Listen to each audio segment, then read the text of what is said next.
ये है भारत एफएम। बजेगा Bharat, झूमेगा Bharat.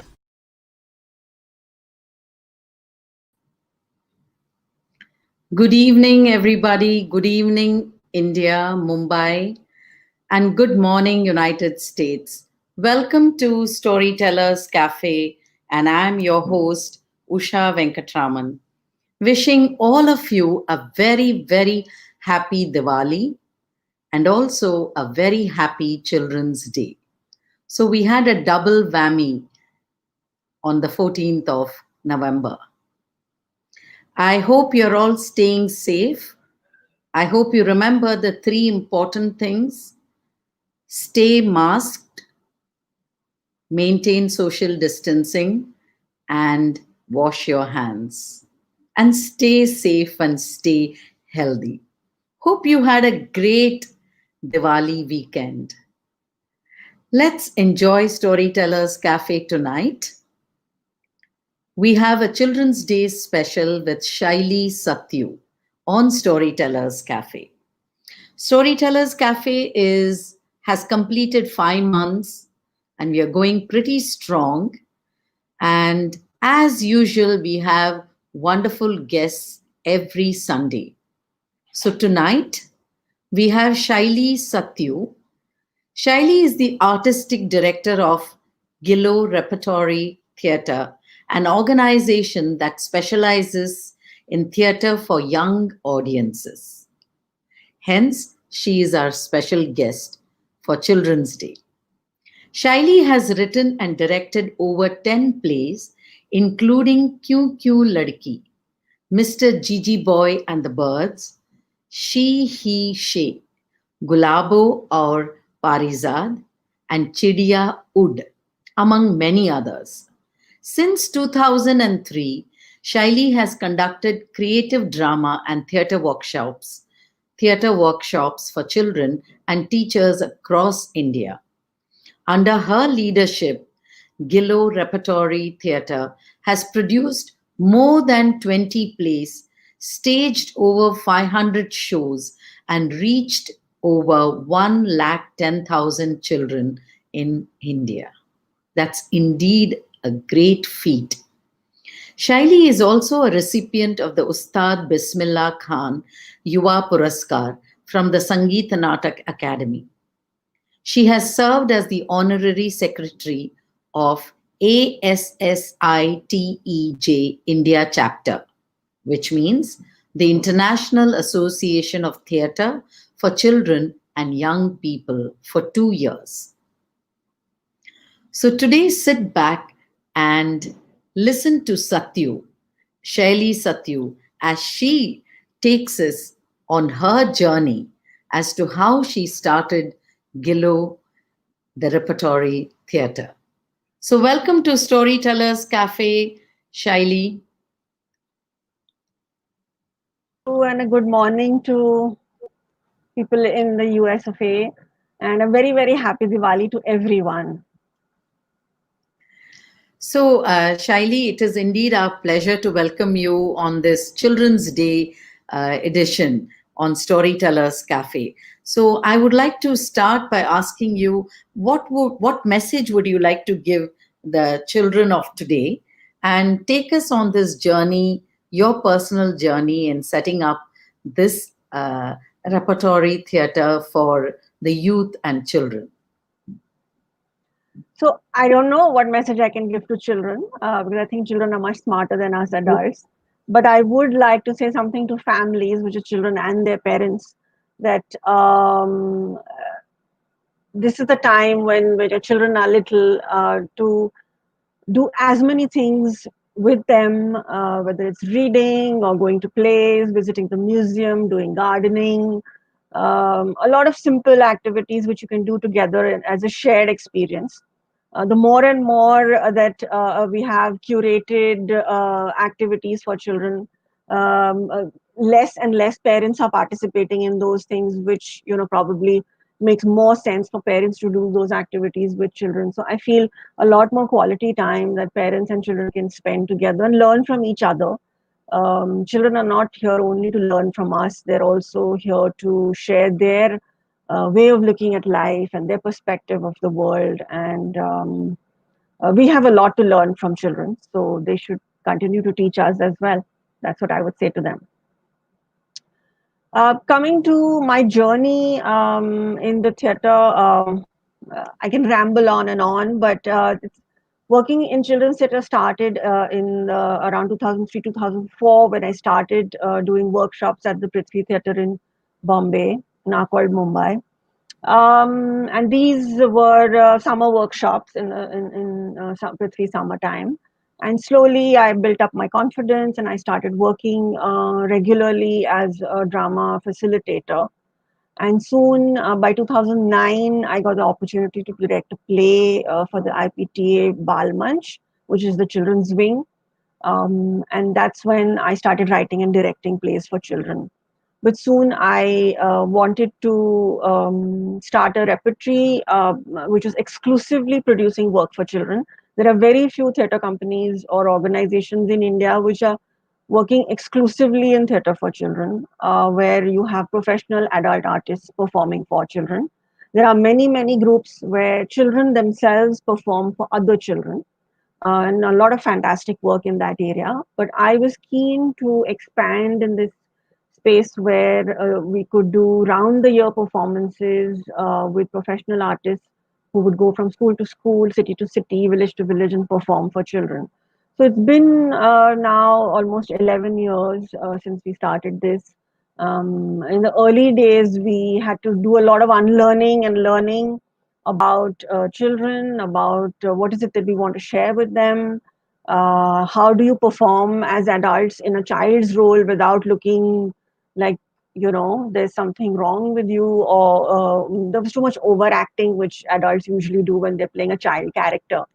So there was a lot of unlearning for the actors as well. And that was a tough first 2 years. But we built up a good sort of rapport with our audience. And as you introduced my work in the beginning, and then it just kept growing year on. And it's been an organic sort of growth. We plan something, half of it is done, then we have to align our sort of plans. But it's been wonderful to get this response from children, from teachers, from educators, from NGOs and parents who've accepted us so openly. And we've been able to build up a regular audience across several cities in India now. That is really wonderful, Shaili. I just wanted to ask you, when you say it is a theatre for youth and children, the performers are children, or we have theatre actors doing plays for children? These are theatre actors who are doing plays for children. The workshops that we do, the creative drama workshops, those are directed for children to participate.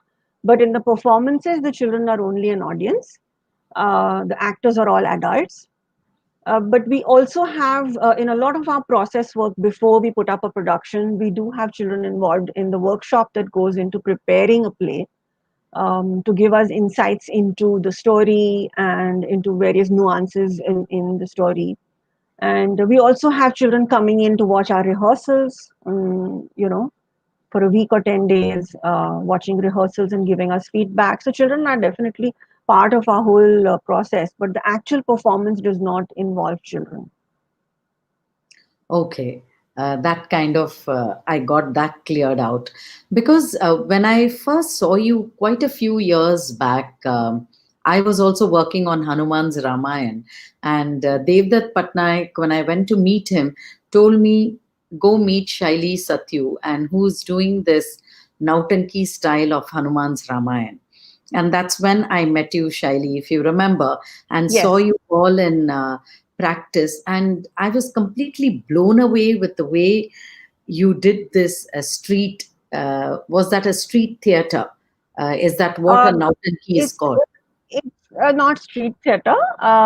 It is Nautanki is a traditional operatic form of North India, and it's a musical theater form.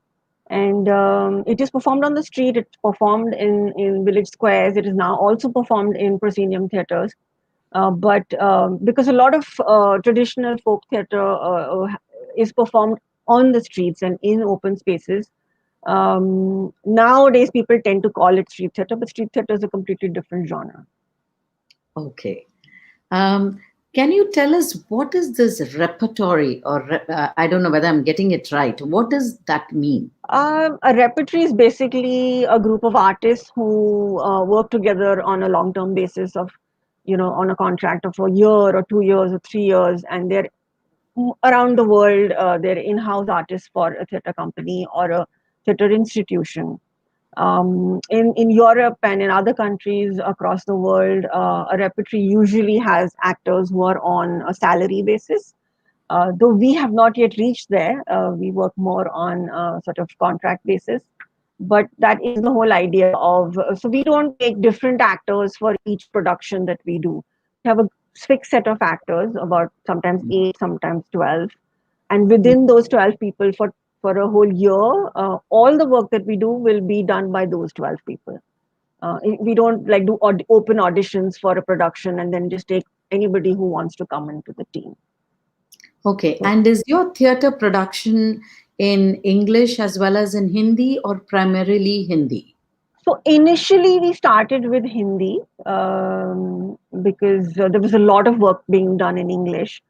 We started in Hindi, and then we got a lot of requests from schools to also perform in English. So then we started performing in English as well. Now, in 11 years, we have performed in Hindi, English, Marathi, Bengali, Kannada, Urdu. These are all the languages that we've performed in. Oh, wonderful. Can you tell us more about it? Like, I know that you've done Kyun-KyunLadki. I know that's a YY book by Tulika, and some of the Yes. other very famous children's literary books. So, Yes. can you tell us a little more about that? Yeah, so most of the work that we produced are book adaptations. There is, like you said, QQ which is based on Mahashweta Devi's story, which was translated into English by none other than Girish Karnad. That was was our second play in 2011. Another play which we did was called Taus Chaman Ki Maina, which is based on an Urdu story by Nayyar Masood, who's a very well-known writer from Lucknow. He's a scholar in Persian and Urdu, and he's a very very well-known writer for adults, but he has also written some work for children. So we did that production in 2013, which is but had a lot of music. And we also have recently done 2 years ago a play called Chidiya, which is basically a silent production with a little bit of gibberish and a few words, which is meant for the age group of 1 to 3 years. So all the audience is between 1 to 3 years. The two performers are adults; they're above 20, 25. So that was one foray into what is called toddler theater, where toddlers are not on stage, but toddlers are in the audience. This is also relatively new space of performance in India. So you usually have about 25 little children watching a play with their parents or in a play group or a nursery school. That's something which we did recently. And we have also been performing in Marathi across Maharashtra and in Kannada across Karnataka in collaboration with other organizations in both the states respectively. Because in 2017 we started this project called Gillo on the Go, which is basically a touring theatre project where I'll show you some pictures related to that project. So we would basically be a group of about 8 or 10 artists on a bus. Uh, Sorry, this is not the first slide. Yeah. So we started this in 2017, which is a touring theatre project, mainly with the idea of making theatre accessible to more children. Because in the cities, the urban children really have a lot of opportunities. in private schools, in even NGOs. They have a lot of access, but children in the villages don't really have that kind of access to performances just created for children. There is performance, there is cultural activity, but specifically work created for them is few and far between. So we started this project, and so on a bus like this, we travel together and we perform in different kinds of schools, in the middle of a village, in a primary school. This is just outside Bombay, in a Adivasi village. This is a storytelling performance with paint. This is another performance in a forest. Actually, the school is in a forest, so this kind of thing where we have mostly performances which are intimate. This is a play which we did in Kannada and English, which was a bilingual sort of play, where the four actors were not Kannadigas. They didn't know any bit of the language, and we had one actor from Bangalore who knew Kannada. So he trained the rest of the team to learn up the lines, and of course we fumbled our way through, the pronunciations and the intonations. But by 2-3 shows they were passable, and children really enjoyed because it was a comedy play, and I think they were laughing at the accent and also at the story both at the same time. So that's how we got into doing the Kannada shows. And then different like workshops during our bus tour. We also do workshops for children because they like to interact with anybody who visits their school. So because in a performance you're just doing a story, you're doing a performance, you don't really chit chat with the children, or you don't really play games with them. So after a performance we usually divide the children in a school into groups of 30, and then one or two actors will work with each group of children and play with them, some drama games, some general games. Sometimes the children are older. This is a Adivasi school in Maharashtra, not in very good condition, but this is where the children stay and they study. Everything is in the same room. So that's why their clothes are hanging there. And also we have a mobile library which we carry with us on the bus, and so we have a lot of library sessions. Books which probably most of the children who we visit don't get to see in their own school libraries. So a lot of library sessions and a lot of just making friends with children and acknowledging them, and just spending time with them, and without always being the adult who's trying to teach them something, but just like kind of cultural exchange and just social exchange with children across the country. So that was a project which we started in 2017. We've covered Karnataka for 3 years. We've covered Maharashtra for 2 years. And this year we were supposed to go to Uttarakhand, specifically in the Kumaon region. But because of the pandemic, we were not able to go.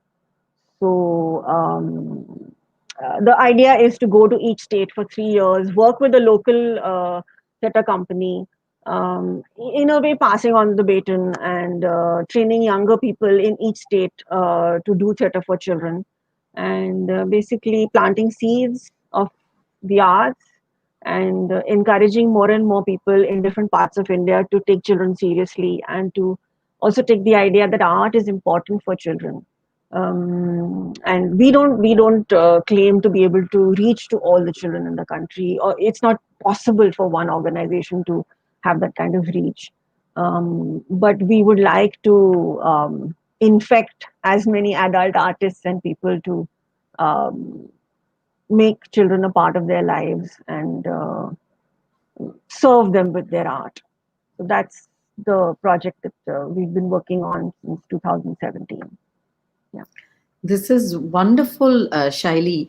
I mean, how do you? I mean, it's not only you are entertaining, but there is a social objective behind what you do. And how is the funding for it? Like you're talking about libraries Yes. for the children. So how do you fund your project? Do you have sponsors? So we did have sponsors. A couple of years we had good sponsors. Last year we didn't really get a big sponsor, but we had crowdfunding. So we have about between 50 to 100 donors, individuals who give us small donations, big donations. They're all tax exempt. So we do have a sort of, friends of Gillo, if you could call it that, regular donors who believe in the work that we do and who trust us with their funds. So we've been doing that, and yeah, it's been a mix of fundraising. We also did some fundraising events a couple of years ago, where we did some exclusive workshops for some children, and their parents contributed money. So different ways of raising money. We've been trying. Yeah, it's difficult, but it's not impossible. Yes, it's not impossible. Nothing is impossible if you stay focused. Shaili, I won't keep you away from our viewers and listeners. We would love to listen to a story from you. Um, you have the freedom to tell that story in English or in Hindi, and whatever. I mean, do surprises. So over to you. Thank you. So during the lockdown, I couldn't visit bookshops. So the bookshelf behind me, that's my personal library. I couldn't add many new books, but in June, I ordered some new books, books for children, books for adults. And there's this one book which I'll show you. It's called "I Will Save My Land." And I was really moved by this book. It's published by Tulika, and it's written by Rinchin, with pictures by Sagar Kolvankar. And it's a story of a little girl from Adivasi village in Chhattisgarh, which is towards the east of India. And they're a farming community. So I will tell you the story in brief because it's a much longer story than we have time for to read verbatim. So it starts with Mati. Mati is the name of this little girl. Mati comes from school every day, and she runs to the field to help her father and her grandmother uh, in the field. They've planted potatoes, and the potato crop is ripe. So now they have to remove the potatoes to sell. So Mati runs around and she gets a big basket and she copies whatever her grandmother, which is her Ajji, and her Baba, which is her father, just as they do. She tries to copy them and tries to fill the basket. And the basket is really big and Mati is really small. And as soon as she lifts the basket falls on her, and all the potatoes, they start rolling all over the place. And her father gets really angry and he says, "Stop, stop, don't pick up the basket. It's too heavy for you." But Marty is very stubborn and she says, "No, I will do the work. I also want to do work in the fields." My father says, "Okay, you fill the basket half and do 2 rounds and work slowly, and then you'll be able to carry the basket." So then she follows the instructions that her father gives. And they continue turning the soil with their spade and removing the potatoes carefully. And Mati watches her father and her grandmother working in the field. And then her father says that the earth is like gold and we must protect the earth and we must protect our fields. Mati wants to copy her father. Just like all of us, when we were children, we would want to copy what our parents did. And so she picks up a spade and she tries to dig the potatoes out of the soil. But she doesn't know how to do it properly. And her father says, "Stop, stop, you're spoiling my field. All the potatoes are going to get spoiled because if you hit them hard, the potatoes break or they crack."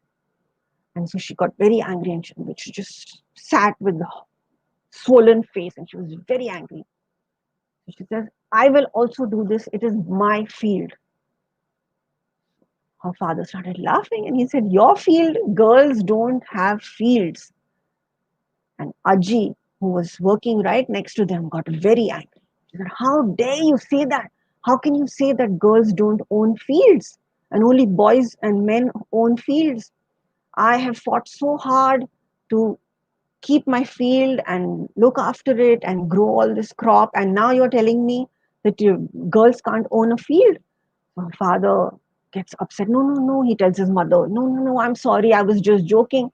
The Aji says, "No, you cannot joke like this, and I'm very angry with you. At least your daughter is smarter than you." So her father says, "Yes, my daughter is smarter than me, and she's also very stubborn." And then Aji reminded them about the time when she inherited her field at a time when people from their caste were not allowed to own fields and women were not allowed to own fields. So she had to go to the court and fight a court case to finally get the field in her name. So she was very proud as a woman farmer in India, and she wanted to teach her granddaughter that it's all right and women and girls can also own fields. So that's how Marty started loving the idea of owning fields. And then she turned around and she told her father, I also want my field just like Aji has her fields. So her father said, okay. He pointed across the field and he said, there, can you see the three trees? Near the three trees, there's a little patch of land. That will be your small field.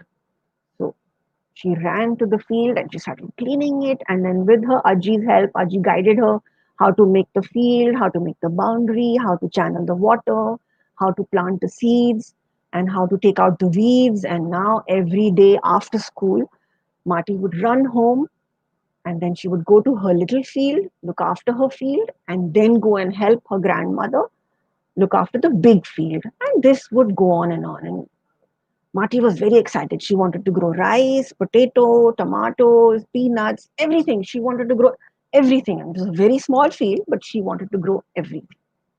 And this continued for a little while. One day, there was a big meeting in the village. There was a lot of noise and commotion, and all the villagers were arguing and shouting. And then Aji and Baba, they went to this meeting in the village, and Marty also tagged along with them. And then there they were told that the village, all the villages in their neighborhood are being bought over by this coal company. There's a big company which has come from the city and it wants to dig the soil, dig the fields, and they want to buy all our land because they want to make a coal mine. So they don't believe all this, what is going on. So in the night, they go to another village nearby where already the houses have been bought and the fields have been torn down and all the plants have been removed and all the crop has been destroyed. And we go there and see in the middle of night that the whole place is black with coal and the soot which is from the coal mine, and they can't see any houses and there are no fields. Then they see with their own eyes what the coal mine has done to the villages around them. Then they all come back to their own village, and then half the people, they light little torches with flames and they go into their villages. So Marty and all the other children ask them that where are all these people going with all these torches, which is in Hindi we call it mashal. Then they are told that no, these people are going to do pehredari. They're going to guard the fields because sometimes the coal company people, they send the big bulldozers and they remove all the crops and they destroy your fields even without your permission. So they're going to guard the field. Marty went home and she thought about her own little field. She was very worried. She tried to sleep, but she was getting all nervous and she was getting nightmares. And she got up, and she said, I have to also go. And she took her little spade and she took a little mat and she quietly went out of the house and went to her little field. And she sat there to guard her own field. In the meantime, her grandmother and her father came back home and they looked all over the house and Marty was not there. They searched and called out to her and she was not there. They got very worried. And somebody in the neighborhood told them that they saw her going towards the little field. The grandmother ran to the field and she saw that on the little field, Marty was fast asleep with her spade in her hand, protecting her little plants and all her crop. And the grandmother whispered, Marty, why are you sleeping here?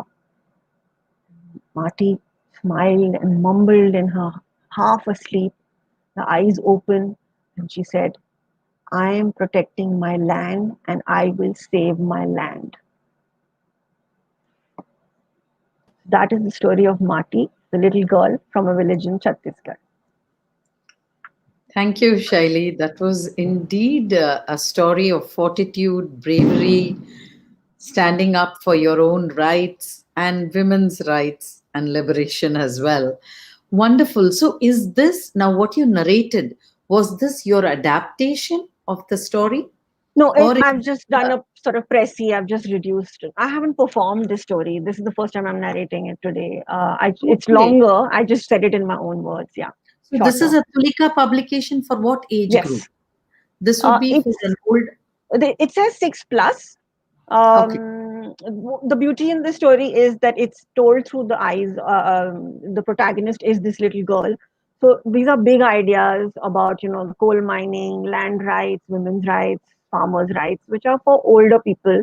But when you put a small child as the protagonist, then there is a connection that children can have, and they're not really concepts which we should wait for children to become older to learn. I think it's important that children should know about inequalities and all the differences in society and the hardship that there are. So many people have to go through so much hardship for us to be living the lives that we do.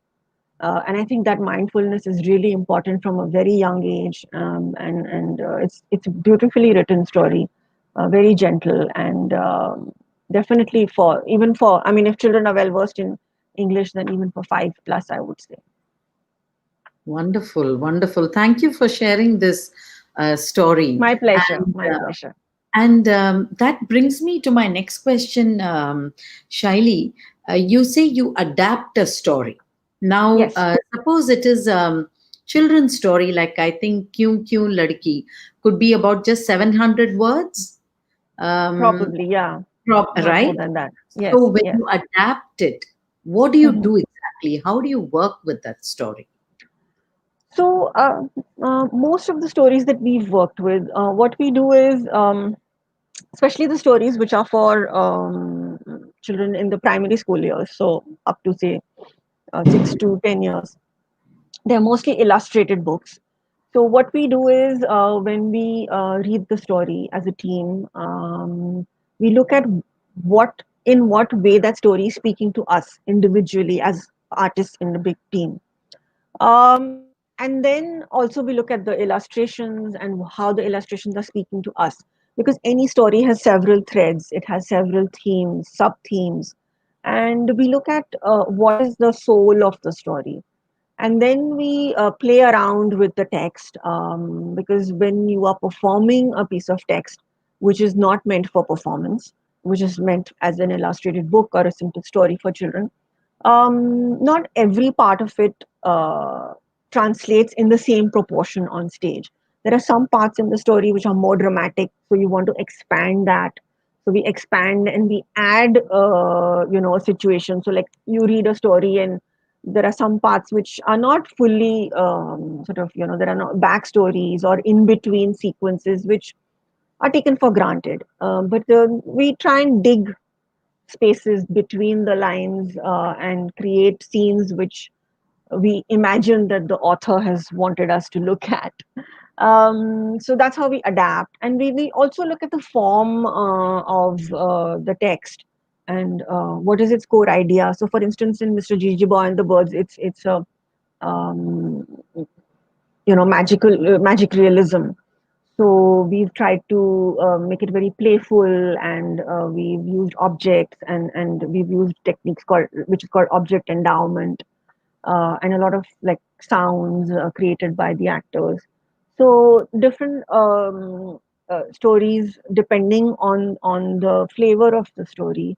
We decide on the form, and then we use a lot of theater games to create the scenes. So we improvise scenes using theater games, and so games and playfulness is very important in expanding parts of stories and creating scenes. So a lot of the work happens on floor, and then we in workshop method, and then I write a rough script, and then we go back and rehearse, and then I write a final script. So it's not like I write the whole script and then take it to the actors to perform. There's a lot of back and forth. Thank you for sharing that information. Shaili, I come to my last question, and of course, feel free to share with us. I know you've been busy shooting this past week about the upcoming Children's Festival, Drama Festival I think, in Hyderabad. So, Yes. can you tell our listeners a little more about it? Yeah. So there is a festival in Hyderabad, which is called the Hyderabad Children's Theatre Festival, which has been going on since 10 years. It's one of the few children's theatre festivals in India. And we have been fortunate enough to have been invited to perform at their festival 4 times in the last 10 years. So this year they decided to go for a digital version of the festival, and they've commissioned us to produce one of the performances. I think there are in all 4 digital performances being created by people from across India, and I think there's one from UK as well. The story that I have adapted for that is called The Seed Savers, which is written by Bijal Vachrajani, and it's a Pratham publication. So it's available free online on Pratham Story Weaver. It's called The Seed Savers, and that I have adapted that into a performance using shadow play and cutouts. And that would be premiering on the 21st and the 22nd of this month, that is the coming weekend. So if you want to watch that performance and other performances in the festival, you can look up Hyderabad Children's Theatre Festival. I will show you their sort of Facebook page so you know what that looks like. I think this is the Hyderabad Children's Theatre Festival. You can look this up on Facebook and get all the details about not only my performance, but also there are other people who are performing in this festival. So there might be other things that may be of interest to you. Thank you, Shaili. And I request all my listeners, if you have any comments, any questions, please do post it on our comment section on the Bharat FM Facebook page or on the YouTube channel. And we'll definitely try and get back to you. And we would also like you to introduce yourselves from where you are watching, because many of you go incognito. But we would love to know who are watching, and do you like the content that we bring on Storytellers Cafe? Because a lot of work does happen behind, what is perfect, what should be good, and we learn so much, like Shaili. I never knew anything about children's theater. I know people do the stories are enacted by children, but this is professional actors doing children's theater for children, where children are your audiences, right? So and there is a great difference in that. And this for toddlers, that is 0 to 3 years, is something which is novel and amazing. And I would love to see that, when you come up next. I'm sure Sure. that would not be Not a word 0 to 3. My show is for 1 to 3. one But to there three. are people who've done shows for babies, which is for 6 months to 12 months. There's a Okay. performance which was created in Calcutta by the Think Arts Foundation. So, yeah, I mean, right now, unfortunately, we're not able to do live performances. And for children below 6, digital is still not, I guess we're all very old school, but digital is not the better option. There's no such thing as best, but I would say for making 3-year-olds sit in front of a computer is torture. So even though they like to play the video games and everything, but most of the work that we do, the sounds are so the experience of listening to the sound, listening to the words, deciphering and engaging with that whole soundscape of language and sound effects and music. It's you can't repeat that on a digital format. There's a whole thing of creating a particular energy in the room, and we'll wait for the pandemic to pass, and we'll be back with live performances, as will be many, many performers across the world. So yeah, it's just a matter of being patient, I guess. Yes, I totally agree with you. Nothing to beat face to face live performance. But till then, we've got to do with what's live on the digital platform. And because it is definitely something you're able to reach out across. Today people are able to reach out across the world, I mean, Yes. you can do a performance sitting in India in your drawing room, and it can be viewed by people on the other side of the universe. So I think that is something amazing. So thank you, Shaili, for coming as a guest on this special Children's Day special on Storytellers Cafe. And I thank you on behalf of Bharat FM for, you know, coming and, gracing our show. And it's been a great eye opener for all of us. And viewers, please do post your comments. We'll really welcome and appreciate it. And we'll see you next Sunday at 9 or 10 p.m. We'll see that. If 9 p.m. works, then we will revert back to 9 p.m. on Sunday evening. So that's a good night from me and a good day to all the viewers watching us from across the world. Thank you, Shaili. Thank you. Thank you. My pleasure. Bye-bye. Yeah. Okay. This is Bharat FM. बजेगा भारत झूमेगा भारत.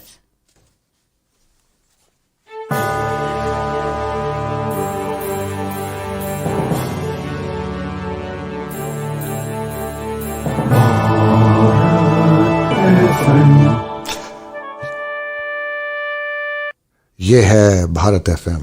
बजेगा भारत झूमेगा भारत.